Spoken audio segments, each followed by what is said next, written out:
Daybreak on the Rise News. Time for the press preview. A first look at what's on the front pages as they arrive. Let's take a look at This Day, our sister publication, and its leading story this morning. Oil theft, petrol subsidy push Nigeria's currency to 700 naira to $1 in parallel markets. Some of the riders there: federal government at wit's end as borrowing grows. Eurobond approaches junk status. Nigeria's economy to shrink further as petrol subsidy exceeds revenues from oil sales.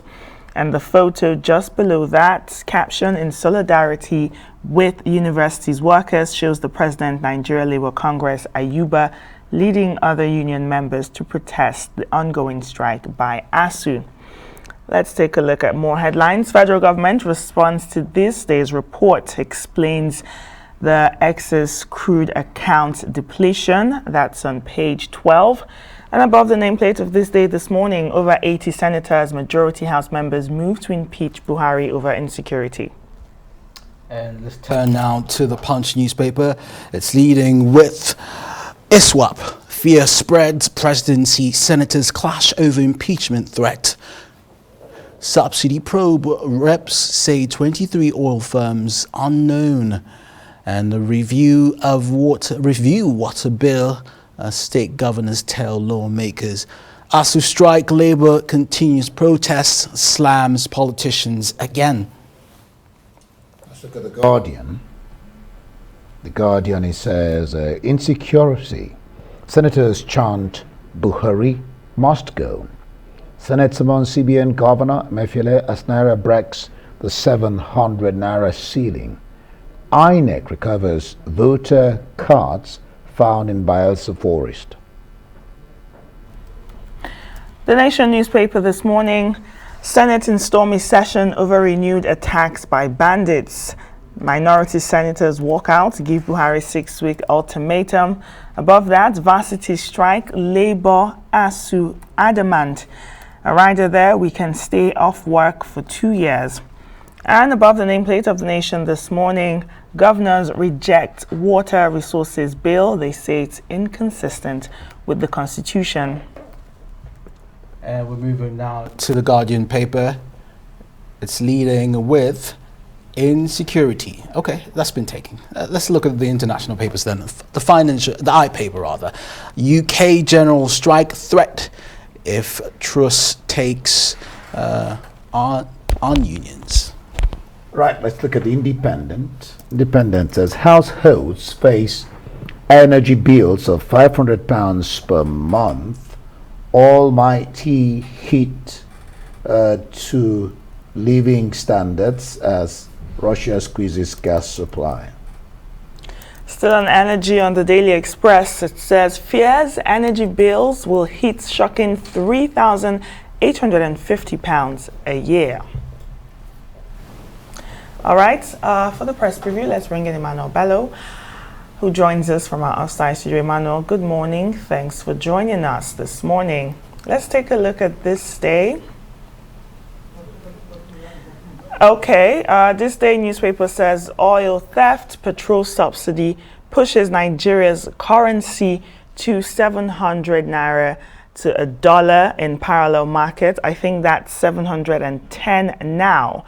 And just above that as well, there's another interesting story. The federal government responds to this day's report and explains the excess crude account depletion.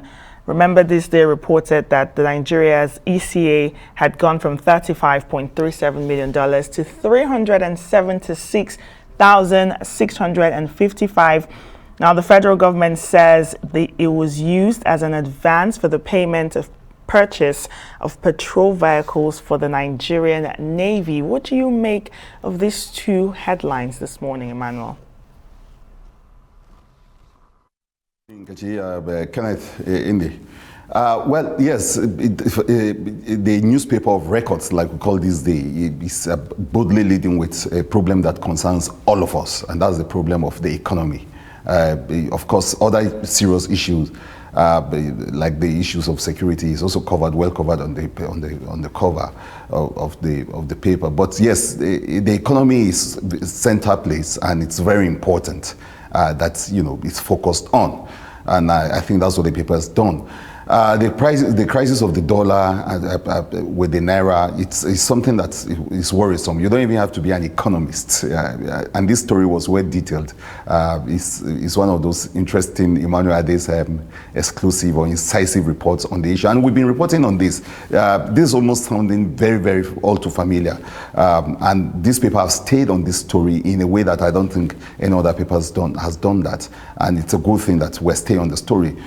Since last year, we've been reporting on oil theft and looking at it from various angles. And now even the amounts that we're losing, I think the latest figure is showing that close to $1 billion has been lost already to oil theft. And that seems to be an intractable problem. In this story too, you see the efforts the federal government said it was going to make, to extend its surveillance and security men around the Niger Delta area. That doesn't seem to even be moving anything any forward. And now there are talks of collusion. That it's so clear that those who are sent to actually protect those theft are now colluding with the thieves. And so it becomes a very serious problem, because now it's becoming an exchange program, sort of. We'll provide you with cover, and then you do all the stealing that you want to do. Now that's a serious problem, and this paper has focused on that. And that oil theft is going to actually define the economy in the coming months and in the coming years, unless something is done, something very, very serious is done to deal with the problem. So that's an interesting aspect of the problem. But of course, for all of us, is how the naira continues to slide. I think that is becoming a very worrisome problem, because in Nkechi, even now that we speak, probably it's appreciated or depreciated even further down. And what this story has done is to link it, because people keep wondering what's going on. So you don't even have to be a student of economics or to know what's going on. That look, we're not getting enough of this foreign, we're not getting the dollars, we're not getting the kind of foreign earnings we're supposed to have. And why? Because we're not even meeting those quotas, those OPEC quotas. We're not able to take advantage of international emergencies with the fact that nations are cashing on the fact on the in the global what's happening, developing in the global oil market. Nigeria has not been able to do that. First, we're not meeting of our quotas, and then you will know that all our products are refined elsewhere and not here. The crisis of refineries. So it's almost dancing in a cycle, because we've been having this. It's the same story we've been repeating and talking about it, and every other time it's repeated. Of course, there's something new to it, which is the fact that we're not getting a knack of how to solve the problem. And so with those dwindling foreign exchange and for dollars and all the other monies, the naira too, is getting to suffer a lot. And now, with a paper even reporting that the CBN governor has been called to questions in the National Assembly to explain what is happening. Why is the naira going this down, and what's happening? It makes your money less valuable. It makes everything really difficult. It deepens the crisis that we're talking about, especially now in the face of all the security crisis we're talking about. You know that this is a serious problem. We have another one to deal with. And so, but if you are looking for an answer and you're asking yourself, why this slide? Well, this story is telling you that, well, it's because of developments or lack of developments in the oil sector and the crisis in that sector. I've been reading up on an expert who's also saying we need more factories, we need more warehouses so we can make goods and export them instead of threatening people who are buying dollars. It's a free market. Well, still in this day, Emmanuel, more than 80 senators across political parties and a majority of House of Representative members have agreed to impeach President Buhari if the growing insecurity across the country persists beyond 6 weeks. Emmanuel, it's a bluff, isn't it? Why 6 weeks? Why didn't they do it yesterday? Well, Kenneth, that's what some people are calling it, that it's a bluff, and that this should have come earlier than now. With even Femi Adesina, surprisingly, the spokesperson of the president, saying that, is it because the security crisis is now at our doorstep? It's happening here in Abuja. Is that why the senators who feel that they are no longer safe are saying this now? But in fairness to the National Assembly, even to the Senate president himself, who once cried out that, look, it appears the the architecture, the security architecture of Mr. President wasn't working the way it should work. So this is not the first time the National Assembly has cried out against what we all consider a serious problem.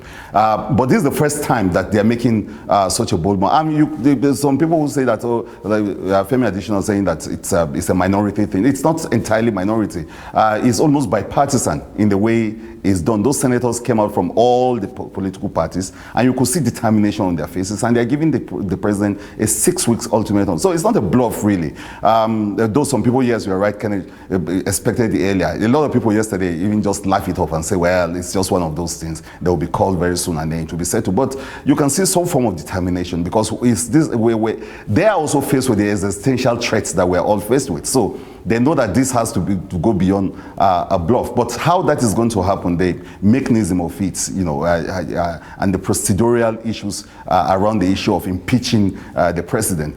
Some even saying that, look, just allow this man allow the president to finish out his term and let him go. That's not the issue that is at hand now. Let's find solutions. We have serious problems. But then for the senators, this is the only kind of solution. It has to be tough love now. It has to be tough tactics. And giving him 6 weeks ultimatum unless something changes. So, will this move the president? Femi Additional is saying that it didn't even filter into their meeting yesterday. They had a long meeting and they were discussing the budget. They weren't even discussing security. They were discussing the budget.